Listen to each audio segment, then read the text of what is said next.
SBI mutual fund ১৯৮৭ সালে প্রতিষ্ঠিত হয় এবং এটি ভারতের প্রথম non UTI mutual fund house.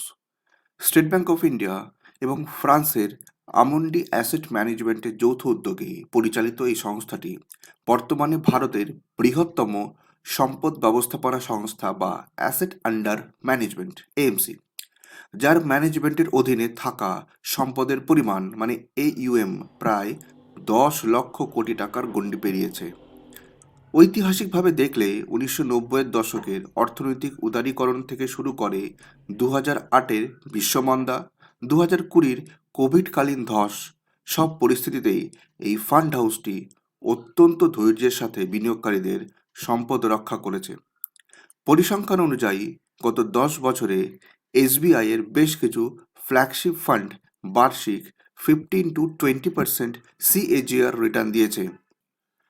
এই দীর্ঘ যাত্রায় তাদের সাফল্যের মূল চাবিকাঠি হল ভারতের প্রত্যন্ত অঞ্চলে ছড়িয়ে থাকা এসবিআই ব্যাংকের বিশাল নেটওয়ার্ক এবং আমন্ডির আন্তর্জাতিক মানের রিসার্চ ও রিস্ক ম্যানেজমেন্ট টেকনিক। ভারতের মিউচুয়াল ফান্ড ইন্ডাস্ট্রিতে বর্তমানে এদের মার্কেট শেয়ার প্রায় 17%-এর আশেপাশে, যা সাধারণ বিনিয়োগকারীদের মধ্যে গভীর আস্থার প্রমাণ দেয়। বর্তমানে ভারতীয় শেয়ার বাজারে একটি গঠনমূলক পর্যায়ে রয়েছে, যেখানে এসবিআই মিউচুয়াল ফান্ডে বিনিয়োগ করা একটা কৌশলগত সিদ্ধান্ত হতে পারে। পারফরমেন্সের দিক থেকে তাকালে এসবিআই স্মল ক্যাপ ফান্ড গত 10 বছরে প্রায় 25%-এর বেশি বার্ষিক রিটার্ন দিয়েছে এবং তারা বেঞ্চমার্ক বিএসসি 250 স্মল ক্যাপ টিআরআইকে বড় ব্যবধানে বিট করেছে।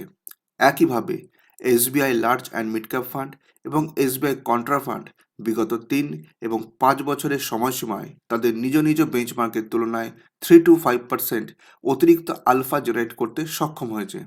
উদাহরণস্বরূপ, SBI contra fund value investing style মেনে চলে, যা গত কয়েক বছরের বাজারের অস্থিরতার মধ্যেও দুর্দান্ত স্থায়িত্ব দেখিয়েছে।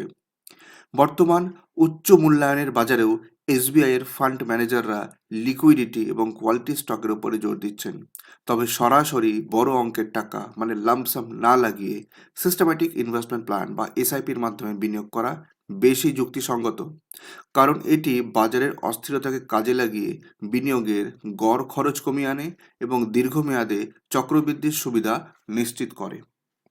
এখন বর্তমানে বিনিয়োগকারী বা এক্সিস্টিং বিনিয়োগকারীদের কি করণীয়? যারা ইতিপূর্বে এসবিআই এর বিভিন্ন স্কিমে বিনিয়োগ করে রেখেছেন, তাদের জন্য প্রধান পরামর্শ হলো অযথা আতঙ্কিত না হয়ে বিনিয়োগে অবিচল থাকা। পরিসংখ্যান বলছে যারা 10 থেকে 15 বছর ধরে এসবিআই ব্লুচিপ ফান্ড বা এসবিআই ম্যাগনাম মিড ক্যাপ ফান্ডে নিয়মিত এসআইপি চালিয়ে গিয়েছেন, তাদের সম্পদ বহুগুণ বৃদ্ধি পেয়েছে।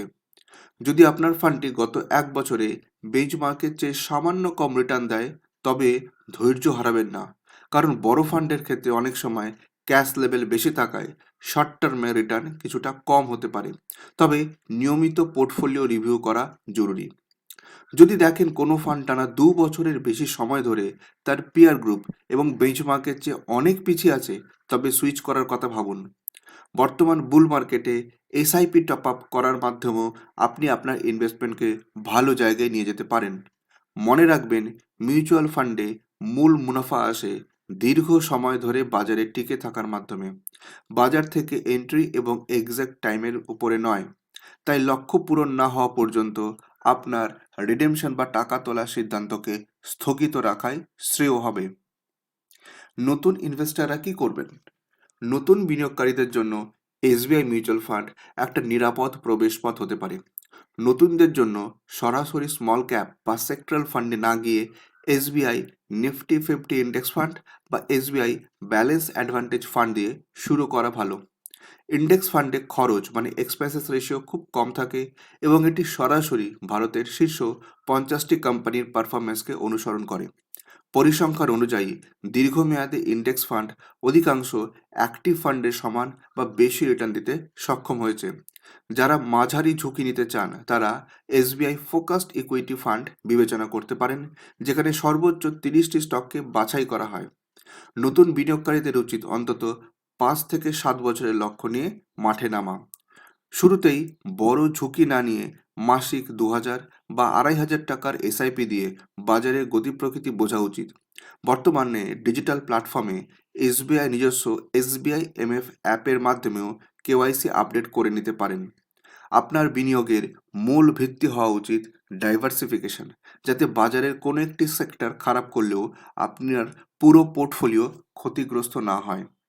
তো দর্শক বন্ধুরা, কেমন লাগলো আজকের এই আলোচনা কমেন্ট করে অবশ্যই বলবেন। আর আপনি যদি প্রথমবার আমাদের চ্যানেলে এসে থাকেন, অবশ্যই চ্যানেলটা সাবস্ক্রাইব করবেন। আজ এখানেই শেষ করছি, আরেকদিন হাজির হব এরকমই ইনফরমেটিভ ভিডিও নিয়ে। সবাই ভালো থাকবেন, ধন্যবাদ।